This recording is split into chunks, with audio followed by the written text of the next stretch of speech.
In the late 1970s, a shadow crept across America, one driven not by greed or revenge but by pure hatred. His name was Joseph Paul Franklin, a drifter, a white supremacist, and a self-proclaimed soldier of a twisted cause.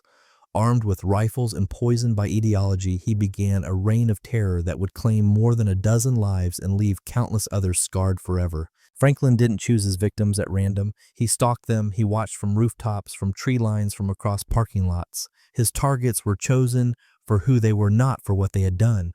Black men, Jewish worshippers, and white women who dared to love across racial lines all became prey to his obsession with racial purity. One night, he opened fire outside a synagogue in Missouri, killing Gerald Gordon and wounding 2 others. Another time, he gunned down 2 young black men jogging in Utah. He hunted interracial couples in cold blood, killing them where they stood. And his violence didn't stop with nameless strangers. Franklin confessed to shooting civil rights leader Vernon Jordan Jr., leaving him critically wounded, and to putting publisher Larry Flynt in a wheelchair for life. Each shot was a message, a manifesto written in bullets. By 1980, his killing spree had spread terror across state lines. Communities lived in fear, never knowing when or where the sniper might strike next. To Franklin, it was all part of his mission. To everyone else, it was a nightmare that blurred the line between fanaticism and pure evil. Birth name James Clayton Vaughn Jr., aka the racist killer. Classification: serial killer characteristics. Former Klansman and neo-Nazi, racially motivated serial killer. Number of victims: 15 plus. Date of murders: 1977, 1980. Date of arrest: September 25th, 1980. Date of birth: April 13th, 1950. Victims profile: men and women, most of them Jews or interracial couples.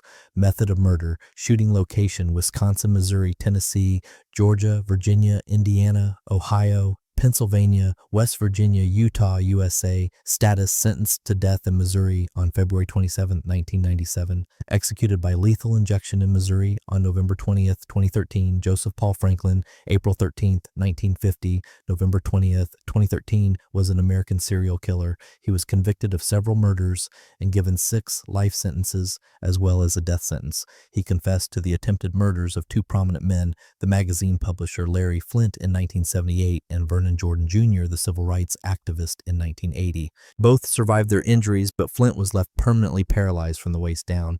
Franklin was not convicted in either of those cases. Because Franklin has repeatedly changed his accounts of some cases, officials cannot determine the full extent of his crimes. His claims of racial motivation have been offset by a defense expert witness who testified in 1997 that Franklin was a paranoid schizophrenic who was not fit to stand trial. Franklin was on death row for 15 years, awaiting execution in the state of Missouri for the 1977 murder of Gerald Gordon. He was executed by lethal injection on November 20th, 2013.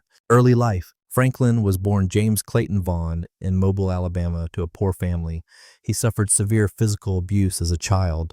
As early as high school, he had become interested first in evangelical Christianity, then Nazism, and later held memberships in both the National Socialist White People's Party and the Ku Klux Klan. In the 60s, Franklin was inspired to try to start a race war after reading Adolf Hitler's political manifesto Mein Kampf.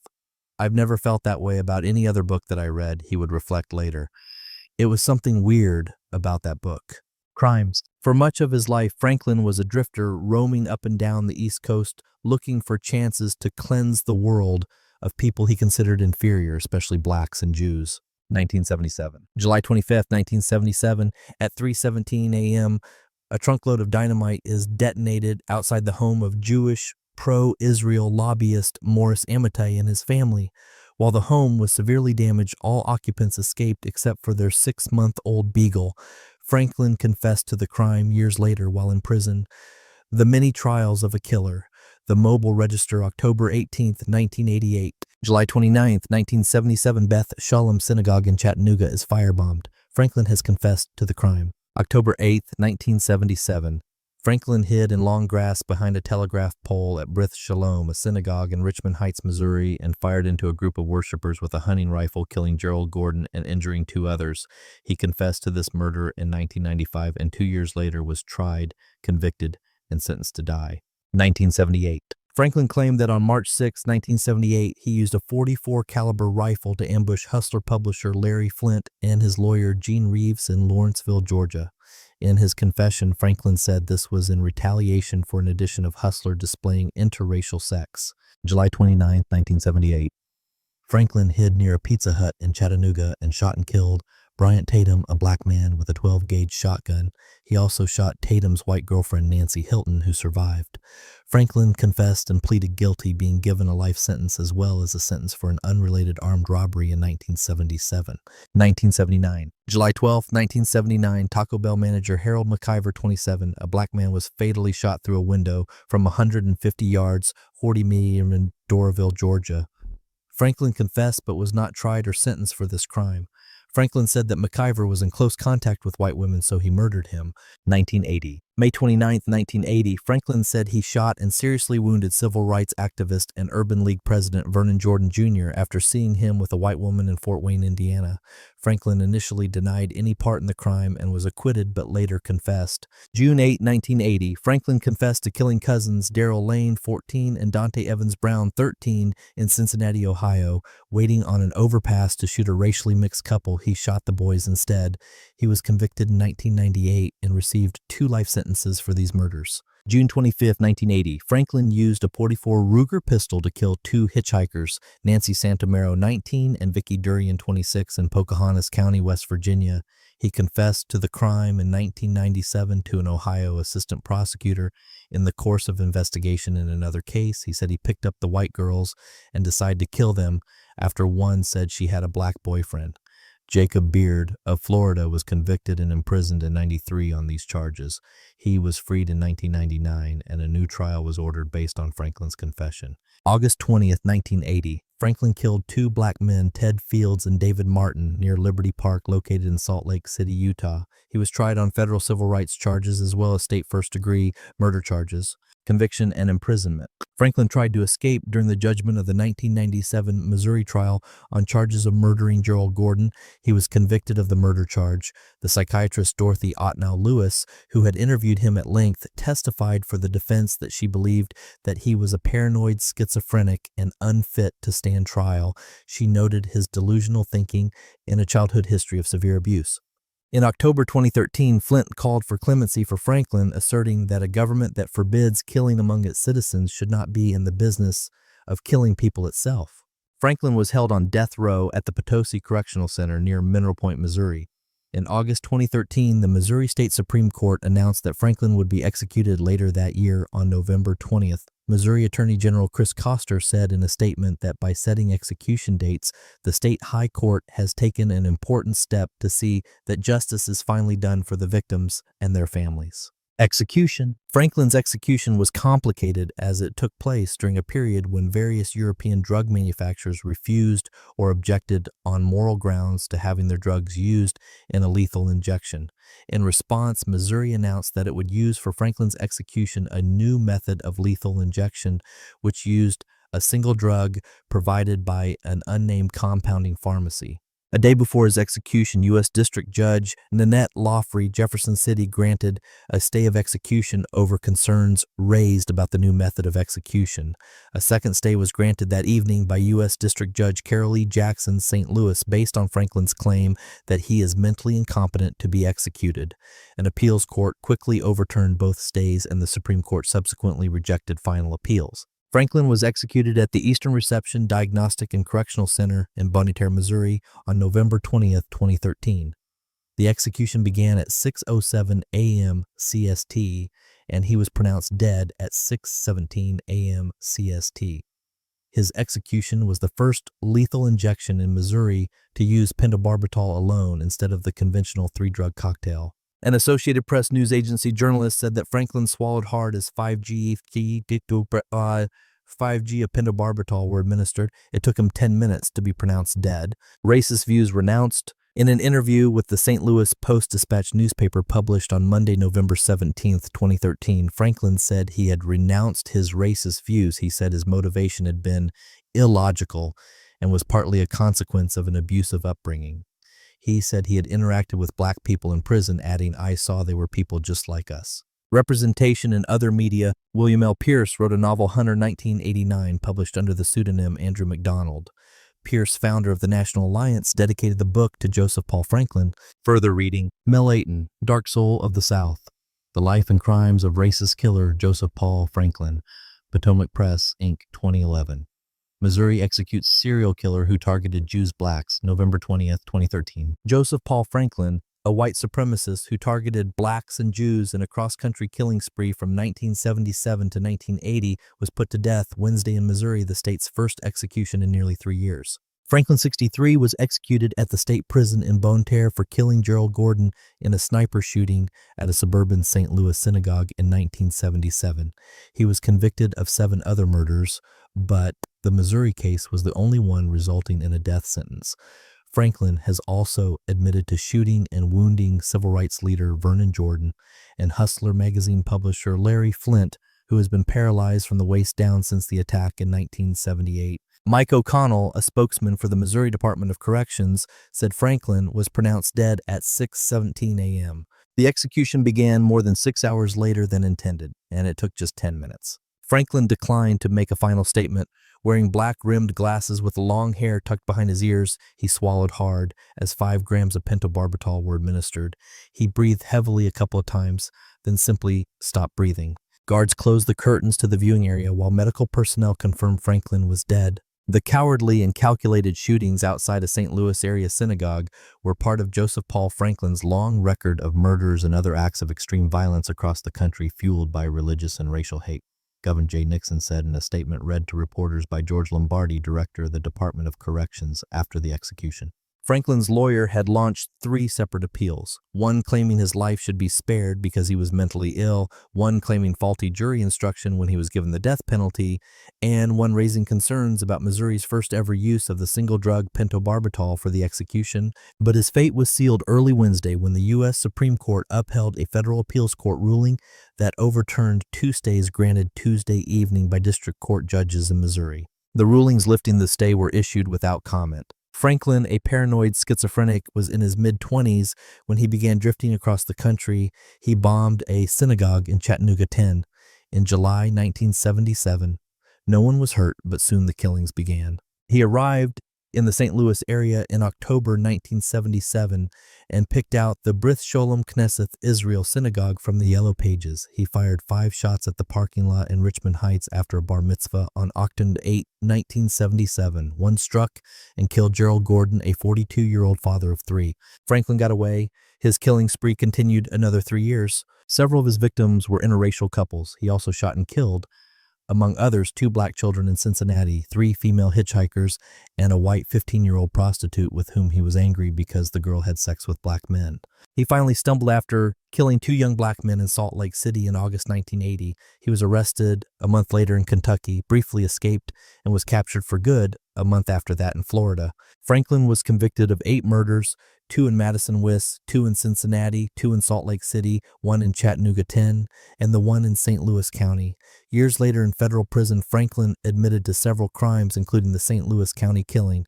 He was sentenced to death in 1997. In an interview with the St. Louis Post-Dispatch on Monday, Franklin insisted he no longer hates blacks or Jews. While he was held at St. Louis County Jail, he said he interacted with blacks at the jail, and I saw they were people just like us. He has made similar statements to other media, but has denied repeated interview requests from the Associated Press. Franklin's attorney, Jennifer Herndon, said his reasoning exemplified his mental illness. He told her the digits of the AP's St. Louis office phone number added up to what he called an unlucky number, so he refused to call it. Joseph Franklin, 1977 to 1981, was a 37-year-old former Klansman and neo-Nazi from Madison, Wisconsin, who believed that interracial couples were a sin against God. He also believed that the criminal justice system was too lenient on blacks, and he once targeted a judge he thought was too lenient. He is thought to have bombed a synagogue in Chattanooga and was also a suspect in the shooting of Larry Flynt, presumably because interracial couples were featured in Hustler magazine. He was an excellent sniper, and in his travels around the country, he shot 15 people, mostly couples consisting of a black man and a white woman. His favorite sniping post was the rooftop of shopping malls, but he eventually began shooting mixed-race jogging couples from any rooftop or perch. He evaded prosecution several times because he was so mobile, and the only evidence authorities had on him was that he was in town when the shootings happened.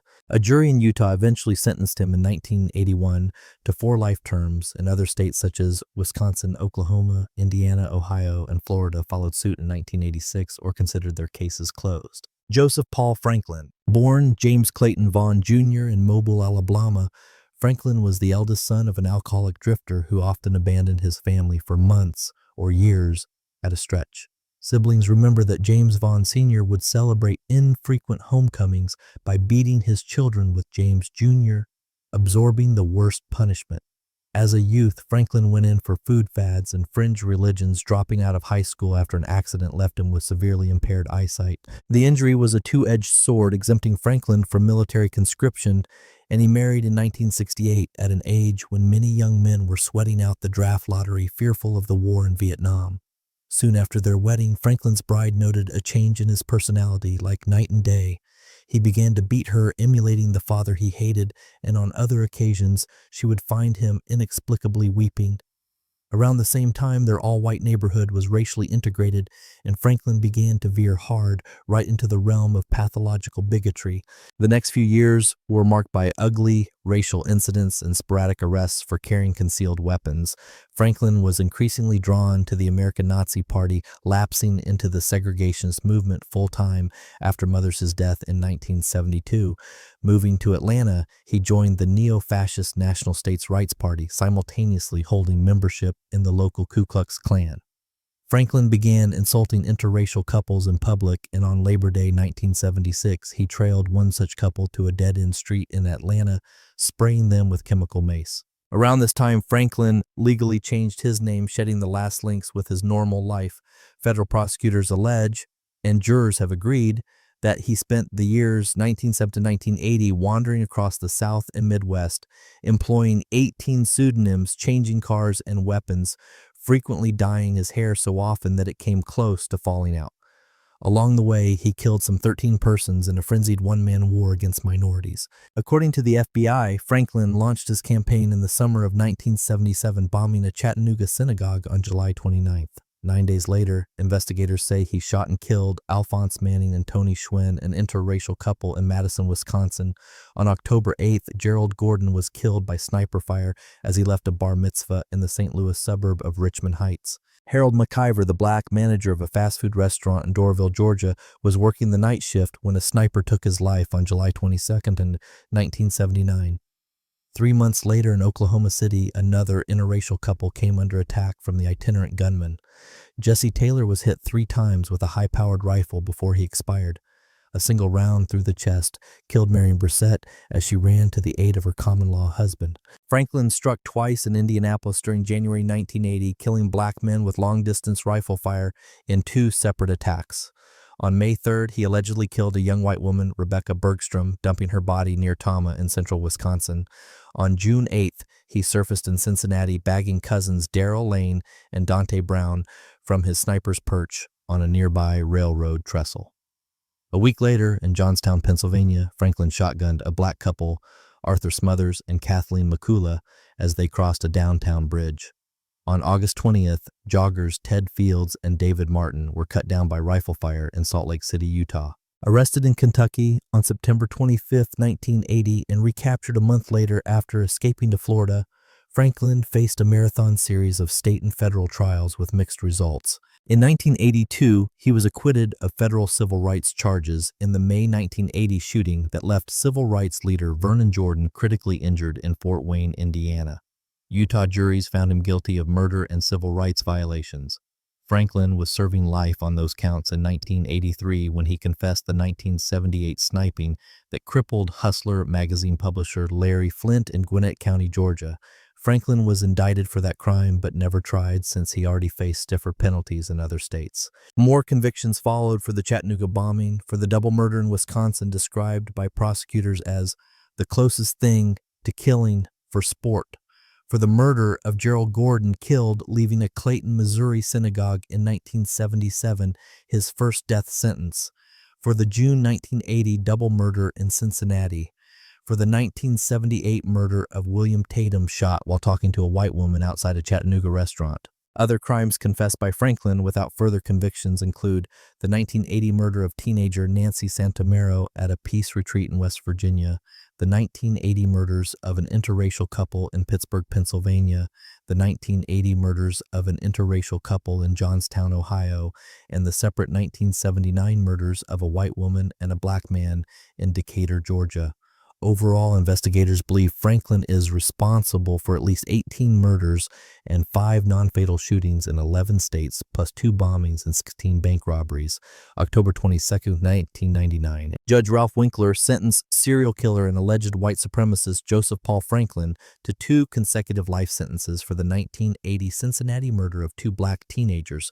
Franklin said he would appeal within 30 days. On October 21st, the jury convicted Franklin of gunning down 14-year-old Darrell Lane and 13-year-old Dante Evans Brown.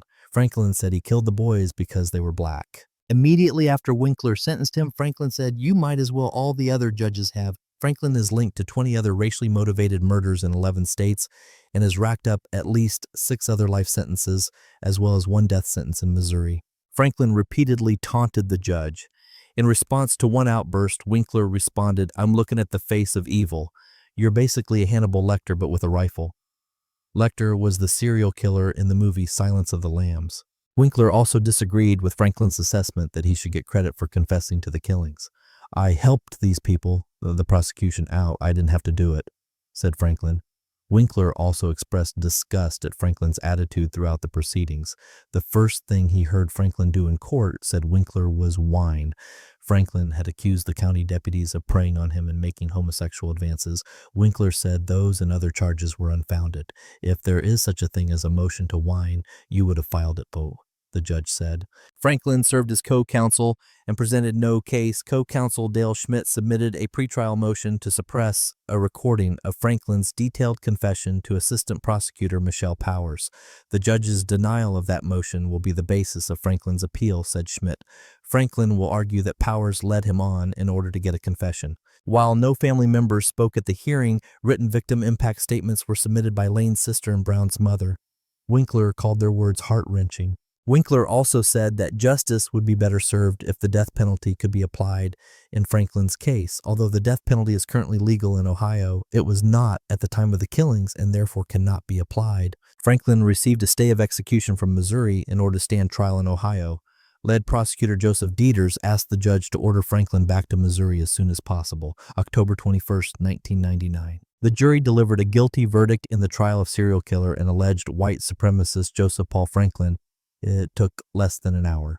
Franklin will be sentenced on October 22. Franklin was indicted on April 28th in Hamilton County, Ohio, for the premeditated murders of 14-year-old Darrell Lane and 13-year-old Dante Evans Brown. The boys were gunned down in Cincinnati 18 years ago. Franklin, who represented himself with co-counsel Dale Schmidt, called no witnesses.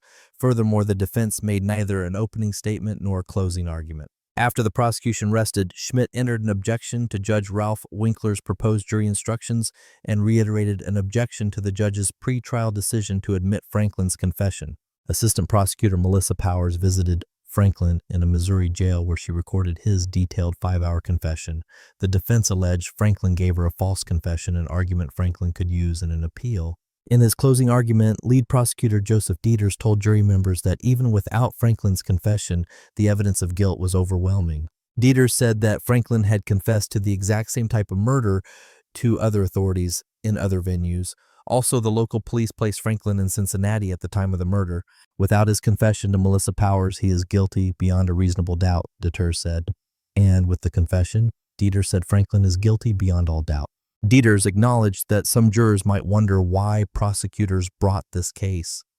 Franklin is already on death row in Missouri and is serving 6 life sentences for other crimes. Dieters explained that the prosecution had to consider how the community feels. The community, he said, could not forget what happened. 18 years means nothing, he said. Justice for these 2 boys, for his family, for his community, that's what matters. October 20th, 1999. Cincinnati, Ohio, Octane 20 Court TV On the second day in the trial of Joseph Franklin, the prosecution called 11 of its 12 witnesses, all of whom painted a picture of the defendant as a gory murderer and a racist killer. Franklin is accused of murdering 14-year-old Darrell Lane and 13-year-old Dante Evans Brown with a high-powered rifle in June 1980. The day began with emotional testimony from Linda Lane, Darrell's older sister. Lane tearily described the bloody scene she encountered 18 years ago. After Lane testified, Priscilla Richardson, a passing motorist who had stopped at the crime scene to administer first aid, told the jury how the mortally injured Dante Evans cried out, "Help me, please help me." Richardson also testified about going to get the police. Direct testimony also came from several police officers who spoke about the crime scene and subsequent investigation. Jim Riley, a former Kentucky officer, told the jury how Joseph Franklin was almost caught in 1980. Riley testified that Franklin was brought to a station for questioning in another case, but the defendant somehow escaped through an open window. He did, however, leave behind a driver's license and a set of fingerprints. After the driver's license photograph ran in a Cincinnati paper, Susan Ruddebush stepped forward telling authorities that she had recently bought a guitar and a distortion unit from Franklin. Furthermore, Ruddebush testified Franklin had tried to sell her a rifle. Officer Clarence Caesar, a Cincinnati police criminologist, testified that the fingerprints on the distortion unit in an included instruction booklet matched Franklin's. While there were few words from the defense team, Franklin did cross-examine Caesar, stressing the dearth of fingerprints at the crime scene. One of the last witnesses was the much-anticipated Hamilton County Assistant Prosecutor Melissa Powers. Powers discussed her April 13, 1997 visit with Franklin at the Missouri prison. She described how she initiated contact with the defendant and how he quickly agreed to meet with her. She testified that upon entering the room, Franklin told her, "You know I did it, and I killed those dudes." Powers then played a tape of their conversation. On the tape, Franklin said he was trying to kill ugly people, and blacks are the ugliest people in the world. Powers concluded her testimony by holding up a photograph of the murder scene. She told jurors that when she showed Franklin the photo, he pointed to where he stood when he fired at the boys. October 20th, 1999. Cincinnati, Ohio, Oct 20 Court TV. Before the trial of Joseph Paul Franklin began, the jury went to the crime scene so that members could see for themselves the place where cousins Darrell Lane and Dante Brown were murdered 18 years ago. Jurors visited the motel parking lot where the cousins walked through to reach Reading Road. They saw the railroad trestle over the road and the convenience store where the boys headed to buy candy. They viewed the spot on the trestle where Franklin allegedly stood and fired his rifle at the boys. Finally, they were shown the spot where Lane and Brown went down from the sniper's bullets. In opening statements, Prosecutor Joseph Dieters passionately recounted the alleged events of June 1980. Lane and Brown, born 1 year apart to the day, were spending the weekend with their grandmother. One night at 11:30 p.m., while their grandmother was sleeping, the boys snuck out to buy some candy. They invited Linda Lane, Darrell's big sister, but she declined. Shortly after, there was a loud noise which awoke the grandmother. When she discovered the boys had broken her no going out after dark rule, she quickly went to find them. Linda followed moments later. Linda described what they saw as a scene of unspeakable horror. Her 13-year-old brother Darrell was dead. Her 14-year-old cousin Dante was mortally wounded and still clutching the $1 bill he saved for candy. Dieters also described the protracted police investigation.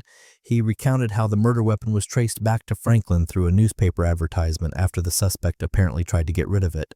He also spoke of similar shootings that were traced back to Franklin through his license plate number. But authorities had no witnesses and no confession.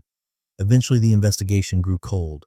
For the next 18 years, Dieter told the jury Franklin was charged with several racially motivated killings, finally ending up on Missouri's death row. Dieters ended by telling the jury about Franklin's April 10, 1997 confession to prosecutor Melissa Powers.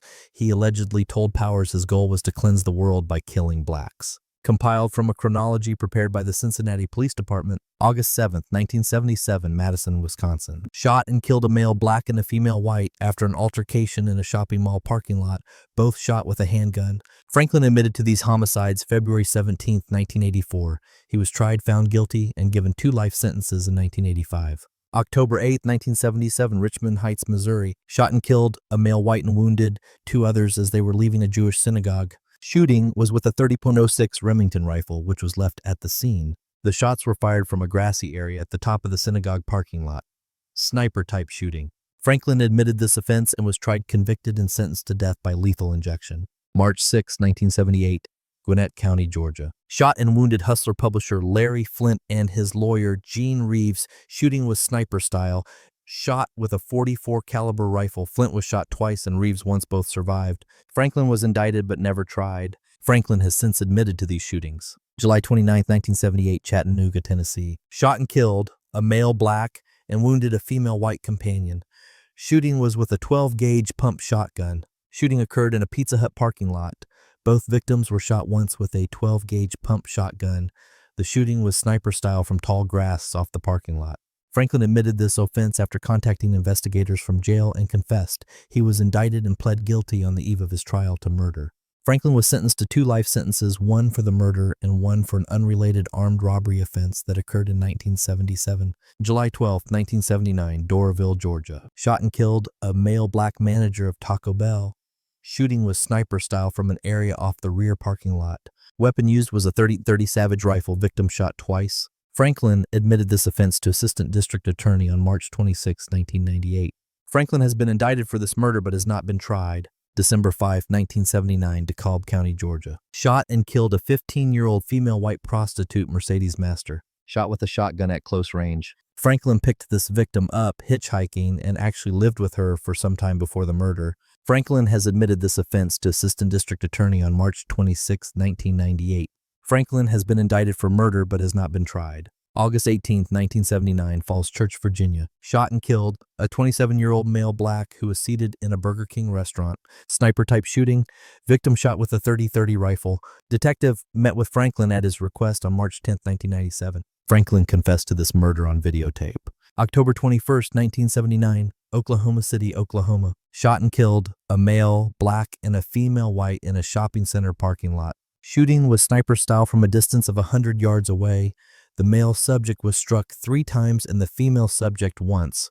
5 shots were fired and 4 took effect. The weapon used was .30.06 rifle. Franklin has been indicted for these murders, but Oklahoma has not sought to extradite him for trial. January 11, 1980, Indianapolis, Indiana. Shot and killed a male black, 19 years old, who was standing in front of a church's fried chicken window. 1 shot was fired sniper style, striking the victim once in the chest. The shot was fired from a distance of approximately 150 yards away. The weapon used was a .30 caliber rifle. Franklin has admitted to this offense and has been indicted, but Indiana has not sought to extradite him for trial. January 16, 1980, Indianapolis, Indiana. Shot and killed a male black standing in front of a fast food convenience store with his father. Sniper-type shooting, 1 shot to the chest of the victim. Weapon used was the same weapon used in the January 11th shooting, a .30 caliber rifle. Shot was fired from a distance of approximately 150 yards through a plate glass window. Franklin has been indicted for 2 counts of aggravated murder and is awaiting trial. June 15, 1980, Johnstown, Pennsylvania. Shot and killed a male black and a female white walking down the street. Sniper-type shooting from a wooded area near a railroad overpass. Male victim shot once. The female was shot twice with .35 caliber rifle. Franklin was seen driving a dark green Chevy Nova at the time of the shootings. Franklin has admitted these homicides on April 13, 1997, and has been indicted, but the state of Pennsylvania will not extradite him. June 25, 1980, Pocahontas County, West Virginia. Picked up 2 female white hitchhikers and drove to a wooded area of a park where he shot and killed them. Murders are known as the Rainbow Murders locally. Weapon used was a .44 caliber handgun. Franklin confessed to these murders on March 1, 1984. However, there was another person charged with these offenses and subsequently convicted, Jacob Beard. August 20th, 1980, Salt Lake City, Utah. Shot and killed 2 male black joggers as they were leaving a park with 2 female whites. Both victims were shot multiple times, 7 shots total fired. Sniper-type shooting from a distance of approximately 40 yards. Weapon used was a .30 Marlin lever action rifle. Franklin's car was observed leaving the scene, a 1975 brown Chevy Camaro KY license BD678. Franklin was charged, indicted, and tried both by the state on murder charges and federally on civil rights violations. He was convicted and received 2 life sentences. Franklin has since admitted to these offenses on at least 2 occasions. Statistics. Total number of murders Franklin has been charged with or admitted To date, June 98, 20. Total number of seriously wounded Franklin has admitted to or been indicted for to date, June 98, 6. Total number of bank robberies Franklin has admitted to or been indicted for to date, June 98, 16. Total number of bombings Franklin has been indicted for or admitted to date, June 98, 2. State of Missouri versus Joseph P. Franklin, 969, SW2D 743, Mo. Bank 98. Case facts. In September of 1977, believing that Jews were enemies of the white race, Franklin drove to Dallas, Texas after robbing a bank in Little Rock, Arkansas. In Dallas, Franklin bought a .30-06 rifle with a telescopic sight. He then drove to St. Louis, Missouri, checked into a hotel, scouted the city for synagogues, and finally chose Brith Shalom Knesset Israel congregation in Richmond Heights. To prepare for the crime, Franklin bought some 10-inch nails, a guitar case, and a bicycle. He tested the bicycle to assure himself that it could be used to enable him to leave the scene of the crime. He drove the nails into a telephone pole to serve as a rifle rest. Later, he ground the serial number off the rifle. He then cleaned the rifle ammunition and guitar case of any fingerprints, and thereafter he used gloves to handle the equipment. Lastly, he put the rifle into the guitar case and hid them both in some bushes near the synagogue. On October 8, 1977, Franklin waited outside the synagogue for people to emerge. Shortly before 1:30 p.m., some of the guests left the synagogue and walked toward their cars. Franklin began firing on the guests. He fired 5 shots from approximately 100 yards. Gerald Gordon was shot in the left side of his chest and later died from blood loss resulting from damage to his lung, stomach, spleen, and other internal organs. Stephen Goldman was grazed on the shoulder. William Ash was wounded in the left hand and later lost his small finger on that hand. Having fired all his ammunition, Franklin abandoned the rifle and the guitar case. He then rode his bicycle to a nearby parking lot where his automobile was parked, hid the bicycle in some bushes, and left St. Louis by car.